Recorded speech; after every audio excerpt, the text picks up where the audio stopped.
شروع اللہ کا نام لے کر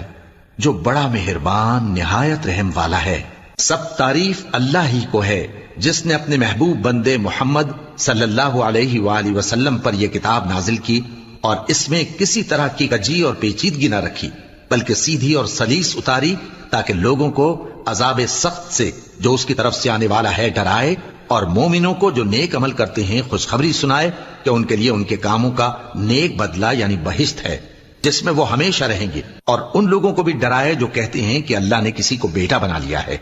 ان کو اس بات کا کچھ بھی علم نہیں اور نہ ان کے باپ دادا ہی کو تھا۔ یہ بڑی سخت بات ہے جو ان کے منہ سے نکلتی ہے،